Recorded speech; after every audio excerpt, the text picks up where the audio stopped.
All right students, last lecture में हमने discuss किया था एक चुंबक की अक्ष पर चुंबकीय क्षेत्र की तीव्रता क्या होगी, अक्ष पर बात करी थी।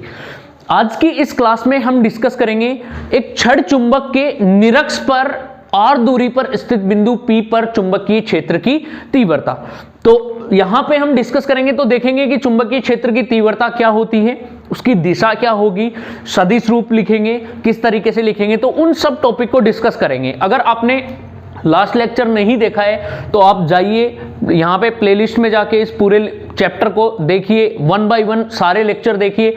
और आज का ये लेक्चर बहुत इंपॉर्टेंट है, ये कंपटीशन पॉइंट ऑफ व्यू से यहाँ से डायरेक्ट क्वेश्चन भी आ सकते हैं, क्योंकि बहुत सारे यहाँ से न्यूमेरिकल्स निकलते हैं। तो डायरेक्ट क्या होता है कि चुंबक दे रखी हैं, वहां पे पूछ लेते हैं कि मैग्नेटिक फील्ड इंटेंसिटी कितनी होगी, तो उस पॉइंट ऑफ व्यू से कंपटीशन लेवल के लिए बहुत अच्छा है। बोर्ड्स के लिए बात करूं मैं, कुछ बोर्ड्स में हटा दिया गया है, कुछ बोर्ड्स में है, सीबीएसई, एनसीईआरटी, ये सारे मतलब जितने भी है, लेकिन ये टॉपिक हमें कंपटीशन पॉइंट ऑफ व्यू से पढ़ना बहुत इंपॉर्टेंट है।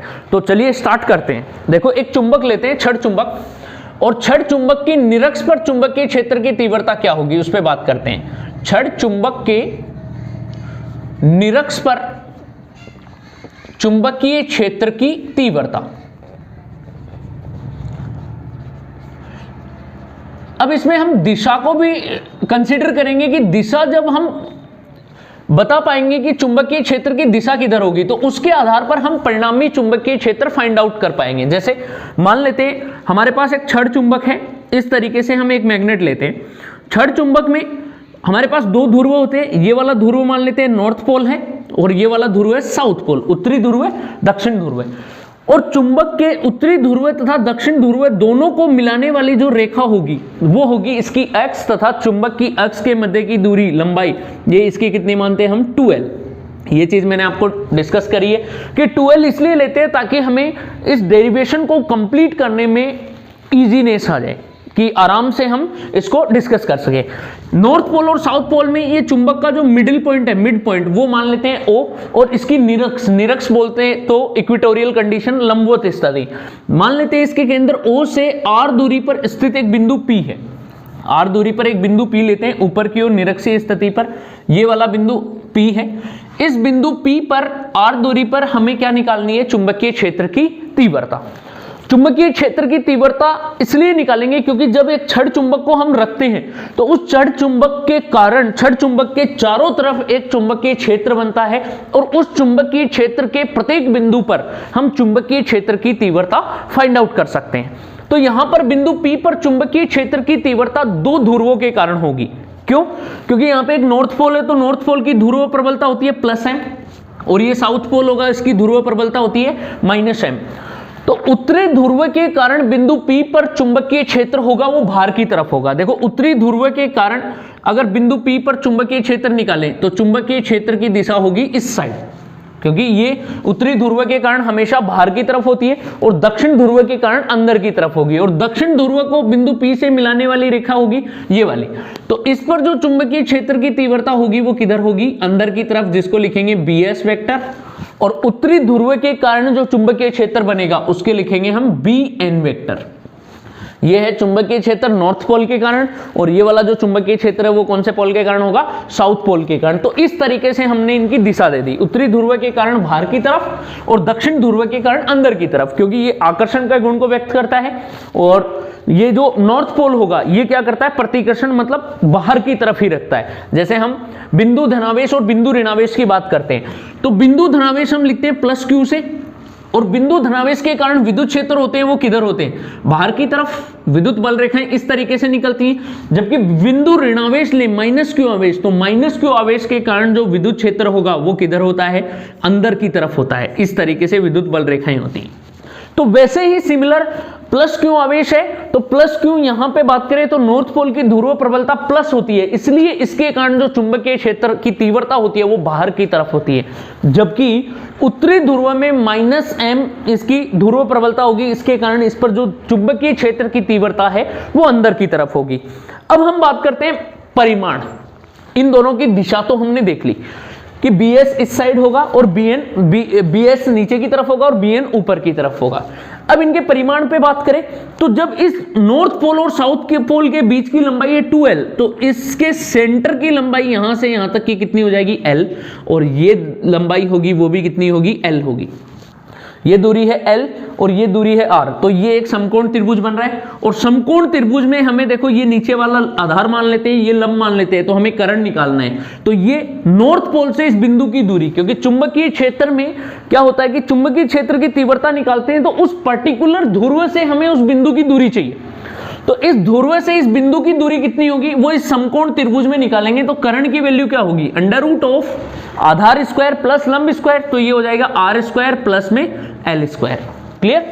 यहां से अगर इसमें बात करें तो ये दूरी, क्योंकि साउथ पोल से इस बिंदु की दूरी, तो ये भी एक समकोण त्रिभुज है और इसमें भी इसकी दूरी कितनी होगी, अंडर रूट ऑफ, इसकी दूरी जब निकालेंगे तो कितनी आ जाएगी यहां से, under root of are square plus में एल स्क्वायर। ये आधार और लंब का होल स्क्वायर कर देंगे और उसका रूट ले लेंगे, ये दूरी आ जाएगी।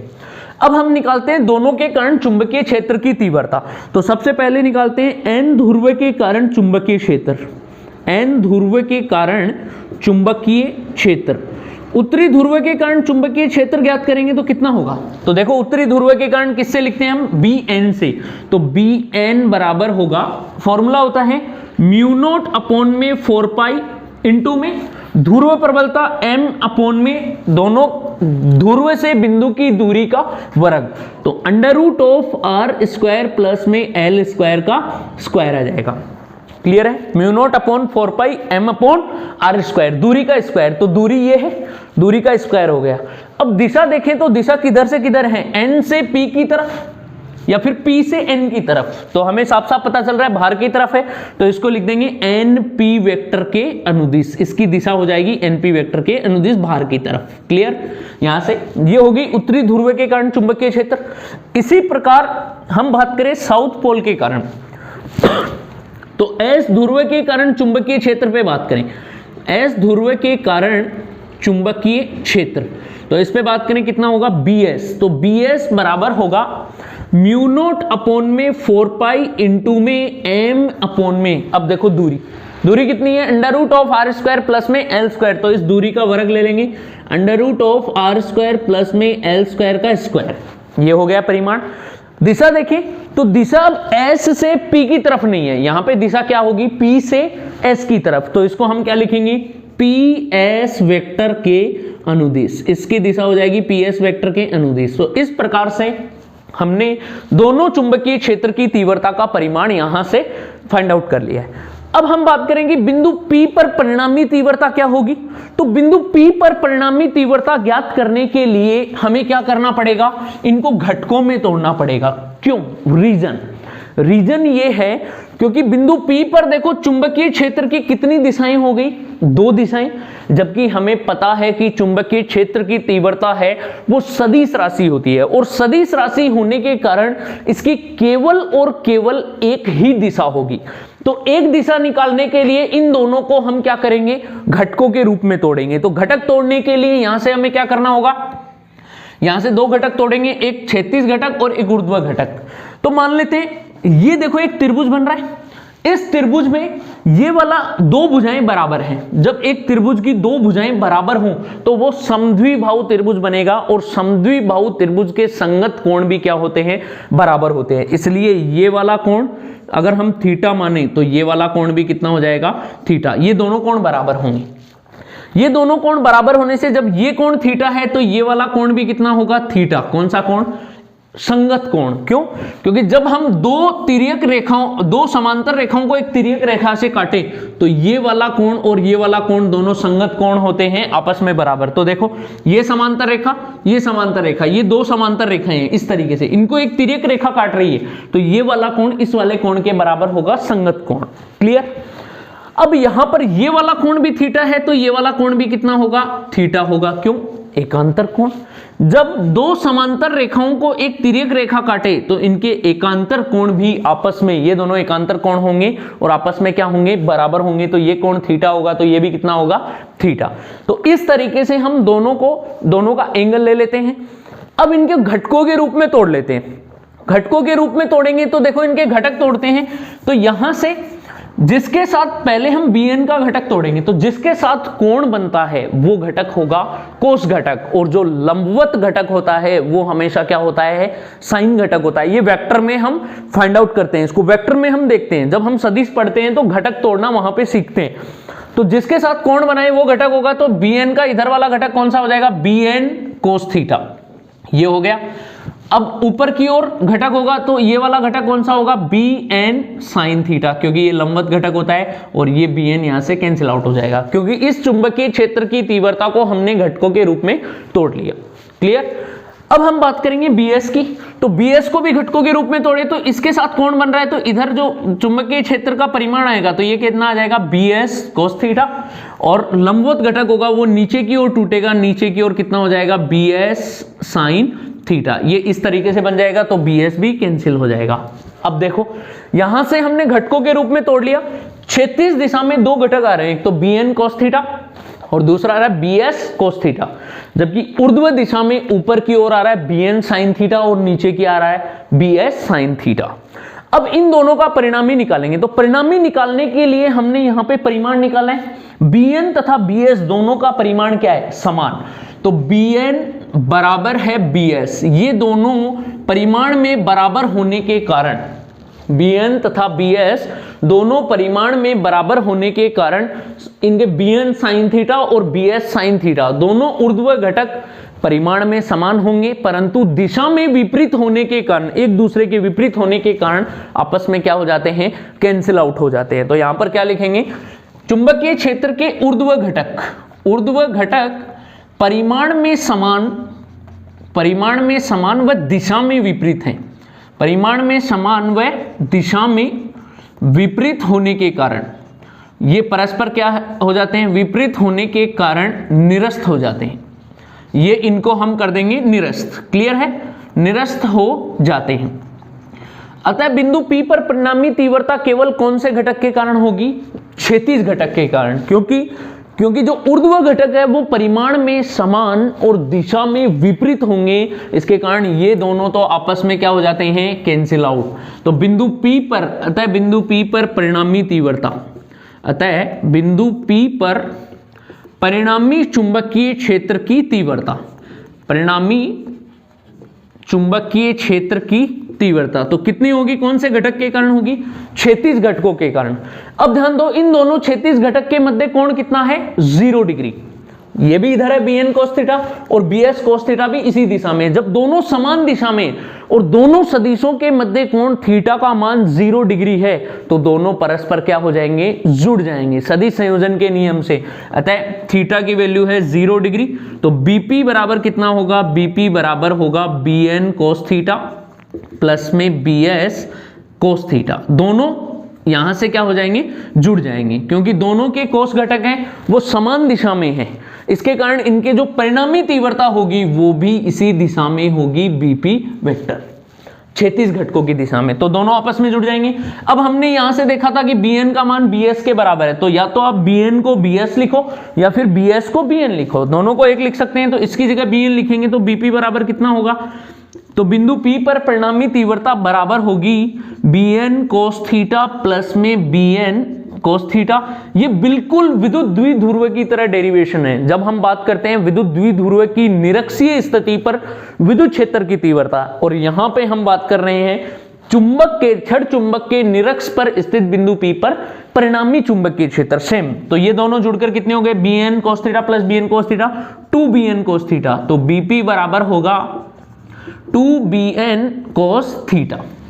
अब यहां पर bn का मान रख देते हैं यहां से नॉर्थ पोल पर, तो ये वैल्यू यहां पे रखेंगे तो कितने आ जाएगी, तो bp बराबर होगा 2 इंटू में म्यू नोट अपॉन में 4 पाई इंटू में m अपॉन में under root of r square plus में l स्क्वायर की होल स्क्वायर इंटू में cos थीटा। ये आ रहा है, ये हमारी परिणामी चुंबकीय क्षेत्र की तीव्रता होगी। अब एक बात ध्यान देना, फिजिक्स में जब भी हम डेरिवेशन करते हैं तो डेरिवेशन में एक बात आप जरूर ध्यान रखना कि अगर डेरिवेशन में कोई टर्म आपने अज्यूम करी है, मानी है, तो मानी हुई टर्म को बाद में लास्ट में हटाना भी है आपको। तो यहां पर थीटा कोण हमें दे नहीं रखा था, हमने माना था। किस लिए माना था? क्योंकि इस त्रिभुज की दो भुजाएं बराबर है, इसलिए संगत कोण, इनके जो आपस के कोण भी होंगे वो भी बराबर होंगे। तो ये थीटा कोण हमारा माना हुआ है, इसलिए इस टर्म में कोस थीटा आ रहा है, तो इसको हमें हटाना पड़ेगा। इस कोस थीटा को हटाने के लिए हम वापस से इन समकोण त्रिभुज में जाएंगे। तो समकोण त्रिभुज चाहे इधर वाला ले लो या इसमें ले लो, कोई भी एक ले लो, क्योंकि पाइथागोरस थ्योरम हम समकोण त्रिभुज में लगा सकते हैं और त्रिकोणमितीय अनुपात भी समकोण त्रिभुज में लगा सकते हैं। तो हम बात करते हैं समकोण त्रिभुज। समकोण त्रिभुज कौन से में? NOP, NOP में। और NOP में हमें तीनों भुजा पता है। देखो, कोण के सामने वाली भुजा होगी लंब, तो R है, वो क्या दे रखा है हमें? लंब। और जो नीचे L होगा वो क्या होगा? आधार, और ये हो जाएगा कर्ण। तो यहां से हम cos थीटा की वैल्यू निकालें तो हमें पता है कि cos थीटा बराबर क्या होता है? आधार बटे कर्ण।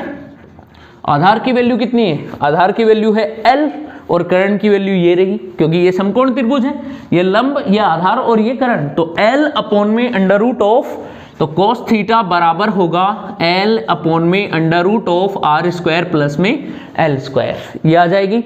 यहां से cos थीटा की वैल्यू इसमें रख देंगे, अतः BP कितना हो जाएगा? अतः BP बराबर होगा म्यू नोट, 2 इंटू में mu nought upon 4 pi, 2 into में mu nought upon 4 pi m upon में under root of R square plus L square की स्क्वायर इंटू में L बटे में, ये आ जाएगा। cos थीटा की वैल्यू को रख देंगे under root of R square plus में L स्क्वायर। अब देखो, इसकी घात यहाँ पे 2 है और यहाँ पे 1 है, तो 2 + 1 कितनी हो जाएगी? 3। तो अब इसको हम कैसे लिखेंगे? तो BP बराबर होगा म्यू नोट अपॉन में 4 पाई।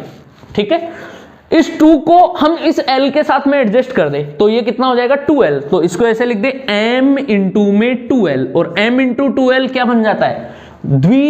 यहां से चुंबकीय आघूर्ण को बताएगा, किसी एक ध्रुव की ध्रुव प्रबलता तथा दोनों ध्रुवों के मध्य की दूरी का, सदिश दूरी का गुणनफल द्विध्रुव आघूर्ण होगा। और m इंटू 2L को हम कैपिटल M से लिखते हैं। द्विध्रुव आघूर्ण मतलब चुंबकीय आघूर्ण, तो ये चुंबकीय आघूर्ण बन जाएगा। और इसकी घात कितनी हो जाएगी? 3। तो under root of R square plus L square की घात हो जाएगी 3। m इंटू 2L को क्या लिख देंगे हम? Capital M। तो यहां से ये बन जाएगा BP बराबर होगा म्यू नोट अपॉन में 4 पाई कैपिटल M अपॉन में under root of R square plus L square की घात 3। ये आ रही है बिंदु P पर परिणामी चुंबकीय क्षेत्र की तीव्रता। तो इस तरीके से हम निरक्ष पर स्थित बिंदु P पर परिणामी चुंबकीय क्षेत्र निकाल सकते हैं। अब इसमें हम कंडीशन लेते हैं। सपोज करो ये R डिस्टेंस है वो बहुत ज्यादा है इस L की तुलना में। यदि R का मान L की तुलना में बहुत ज्यादा हो तो यहां पे हम क्या बनाएंगे? यदि R is very very very greater than L हो तो L को क्या कर लेंगे? हम नगण्य मानकर हटा देंगे, और नगण्य मानकर हट जाएगा तो इसका मान कितना आएगा? तो BP बराबर होगा mu nought upon 4 pi capital M बटे में अंडर रूट R स्क्वायर की क्यूब। तो इस स्क्वायर से ये कट जाएगा, कितना बचेगा? R cube. तो हमारा जो परिणामी चुंबकीय क्षेत्र आ रहा है बिंदु P पर निरक्षीय स्थिति पर वो कितना आ रहा है? Mu nought upon 4 pi capital M upon में R क्यूब। ये होती है निरक्षीय स्थिति पर स्थित बिंदु P पर परिणामी चुंबकीय क्षेत्र। तो इस तरीके से हम डेरिवेशन कर सकते हैं। ये बिल्कुल विद्युत द्विध्रुव की तरह है। विद्युत द्विध्रुव में निरक्षीय स्थिति पर विद्युत क्षेत्र की तीव्रता आप इसी कॉन्सेप्ट से निकाल सकते हो। तो ये आपको अच्छे से समझ में आ गया होगा। यहां से हम इस तरीके से इसको निकाल सकते हैं। अब बात आती है इसके सदिश रूप की। तो सदिश रूप देखो कैसे निकालेंगे, आप एक बार ये देख लीजिए कि इस तरीके से हम डिराइव करते हैं इसको। अब लास्ट में जो हमारी वैल्यू आई है इसको सदिश रूप में बनाते हैं कि चुंबकीय क्षेत्र की तीव्रता का सदिश रूप क्या होगा। तो उस पे बात करें, यहां से मैं सदिश रूप बनाने जा रहा हूं कि किस तरीके से बनाएंगे। अब देखना, हमारी जो परिणामी चुंबकीय क्षेत्र की तीव्रता थी, परिणामी चुंबकीय क्षेत्र की तीव्रता, उसका जो डेरिवेशन आया है और वहां से जो लास्ट में टर्म बनी है वो कितनी आई है? BP is equals to mu nought upon 4 pi into में कैपिटल M अपॉन में R क्यूब। ये आ रही है यहां से। अब इसका सदिश रूप बनाए तो देखो, परिणामी चुंबकीय क्षेत्र की दिशा किधर है? इधर, इस दिशा में। किधर से किधर? नॉर्थ से साउथ की तरफ। ये जबकि चुंबकीय आघूर्ण m की दिशा किधर होती है, साउथ पोल से नॉर्थ पोल की तरफ। तो चुंबकीय आघूर्ण की दिशा होगी इधर, इस डायरेक्शन में m वेक्टर, साउथ से नॉर्थ की तरफ। तो देखो ये दोनों आपस में क्या है, विपरीत दिशा में। बीपी वेक्टर है वो इस दिशा में और एम वेक्टर है इस दिशा में। जब दो सदिश विपरीत दिशा में हो तो उनकी दिशा को हम किससे दर्शाते हैं, माइनस लगाकर। तो इसमें ये भी सदिश राशि, ये भी सदिश राशि, दो सदिशों को हम इक्वल करते हैं और जब दोनों विपरीत दिशा में हो तो इनका जो सदिश रूप बनेगा वो माइनस लगाकर हम दर्शाएंगे। तो सदिश रूप क्या आएगा, बीपी वेक्टर बराबर होगा म्यू नॉट अपॉन 4 पाई एम वेक्टर बटे में आर क्यूब और यहां पे आ जाएगा माइनस। इस तरीके से इसका सदिश रूप लिखा जाएगा, क्योंकि एम वेक्टर और बीपी दोनों क्या है, एक दूसरे के विपरीत दिशा में। तो निरक्षीय स्थिति पर चुंबकीय क्षेत्र की तीव्रता कितनी आ रही है, बी निरक्ष पर आ रही है mu nought upon 4 pi capital M upon में आर क्यूब, ये आ रही है। अक्ष पर निकालें तो अक्ष पर चुंबकीय क्षेत्र की तीव्रता कितनी आई थी, बी अक्ष is equals to mu nought upon 4 pi into में 2 कैपिटल एम अपॉन में आर क्यूब। तो यहां से हमें साफ साफ पता लग रहा है कि अक्षीय स्थिति पर चुंबकीय क्षेत्र की तीव्रता निरक्ष की तुलना में दुगुनी होती है। यहां से हम भाग दे के निकालेंगे तो निरक्षीय स्थिति की तुलना में अक्ष पर कितनी आ रही है, दुगुनी। तो हम अनुपात निकालें, अगर आपको यह पूछें कि बी अक्ष अनुपात बी निरक्ष कितना होगा, तो इसका अनुपात आएगा 2:1। इस तरीके से आप निकाल सकते हो। इसमें इसका भाग दे लेना, ये टर्म्स कट जाएगी और बचेगा 2:1। तो इस तरीके से अक्ष और निरक्ष पर चुंबकीय क्षेत्र की तीव्रताओं का अनुपात निकाल सकते हैं। तो ये था हमारा निरक्षीय स्थिति पर चुंबकीय क्षेत्र की तीव्रता निकालने का टॉपिक। यहां पे ये कंप्लीट होता है।